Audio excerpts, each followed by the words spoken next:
बांग्लादेश में 2 लाख हिंदू योगी जी के इस नारे पर एकत्रित हुआ, एक रहेंगे तो नेक रहेंगे, बटेंगे तो कटेंगे। 2 लाख हिंदू सड़कों पर उतरा, सरकार हिल गई।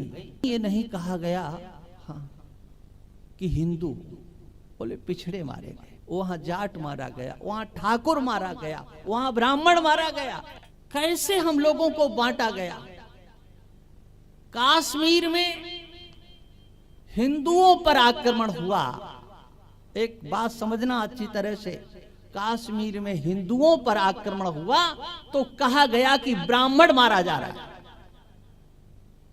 मेरठ में, मुरादाबाद में झगड़ा हुआ, बोले जाट मारा जा रहा है। और कहीं गली कूचे में अपने आप ही मर जाए तो भी कहते हैं कि मुसलमान मरा है और उन्होंने मारा है। मरे चाहे अपने आप।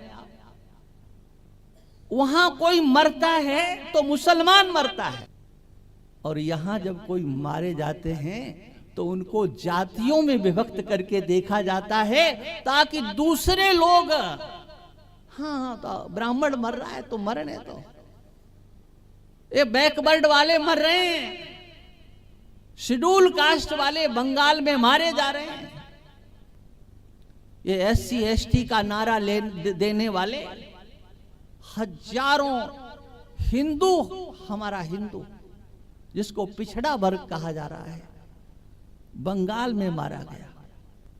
लेकिन कहीं ये नहीं कहा गया कि हिंदू बोले पिछड़े मारे गए, वहां जाट मारा गया, वहां ठाकुर मारा गया, वहां ब्राह्मण मारा गया।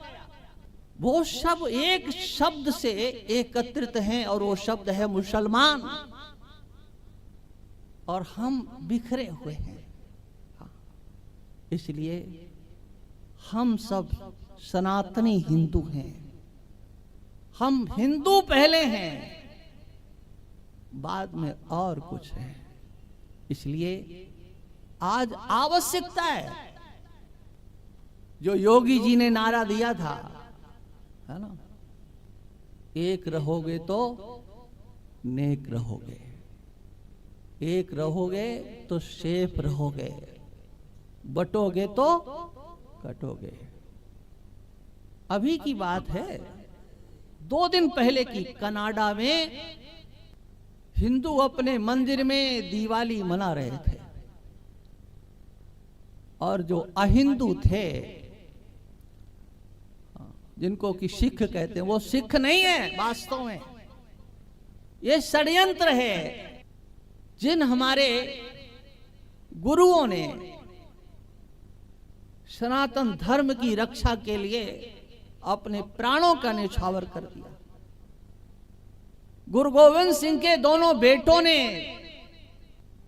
दीवाल में चुनना स्वीकार किया, लेकिन अपनी चोटी नहीं कटाई। वो उनकी पहचान थी कि हम चोटी नहीं कटा सकते। ऐसे उन गुरु पुत्रों को वो तो बदनाम कर रहे हैं। वो सिख नहीं हो सकते हैं, सिख के वेश में हो सकते हैं, लेकिन वहां सिख के वेशों में और आक्रमण कर दिया गया। वहां बहुत बड़ी सभा हुई और YouTube पर आप लोगों ने देखा होगा। और उस सभा में हमारे योगी जी का नारा गूंज गया, एक रहेंगे सेफ रहेंगे, बटोगे तो।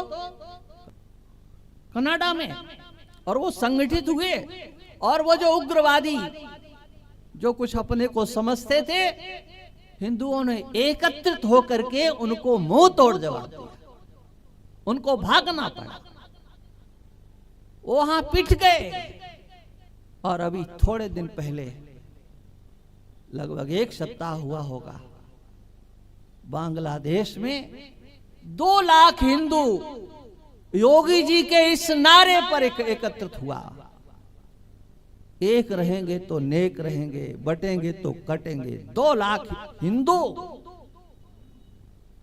सड़कों पर उतरा, सरकार हिल गई। इसलिए भाई, हमको, आपको, सबको अपनी उस परंपरा को पहचानना है कि आखिर में हम हैं क्या। हम सनातनी हैं, हम चींटियों को भी दाना देते हैं, चींटी से लेकर के मछली तक। पेड़ पौधों में भी हम पानी देते हैं, उसमें भी हम परमात्मा को देखते हैं। इसलिए वह परम सत्य है जो सर्वत्र है, जो 7वें या 5वें आसमान पर बैठा है, वो परम सत्य कैसे हो सकता है? हमारा परमात्मा, हमारा ईश्वर परम सत्य है। अगर तुम सत्य मानते हो तो परम सत्य, हमारा परमात्मा परम सत्य है। क्योंकि वो परमात्मा भले ही हमें दिखाई न पड़े, लेकिन इतिहास तो साक्षी है। नृसिंह भगवान कहां से प्रकट हुए? जहां कुछ नहीं दिखाई पड़ता था, उस खंबे से निकले। अच्छा, निकले कैसे? बताओ, पहले से वहां थे कि नहीं? सबने क्या देखा? आप क्या सुनते हो कि खंबे को फाड़ करके निकले? तो इसका मतलब है कि वहां हैं, उस खंबे में हैं। और नहीं थे तो निकले कैसे? कहीं से आए थे क्या? अरे कहीं से नहीं। देश काल दिश विदिशौ माही, कहौ सो कहा जहां प्रभु नाही। अग जग में सब रहित विरागी, प्रेम ते प्रभु प्रकटत जिम आगी। भगवान तो सर्वत्र है। अरे हमारे हृदय में है, अंतर में है। हाँ। लेकिन हम अंदर के भगवान को नहीं देखते।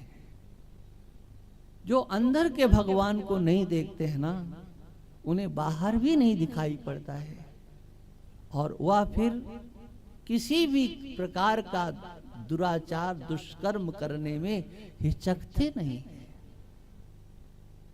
इसलिए हमारे यहाँ जितने भी जिनको धर्म कहा जाता है, दया करना, दान करना,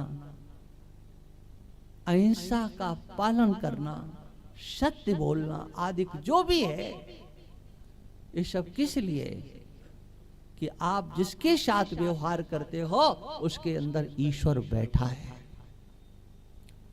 ऐसा वो परम सत्य ईश्वर सर्वत्र उपलब्ध होता है।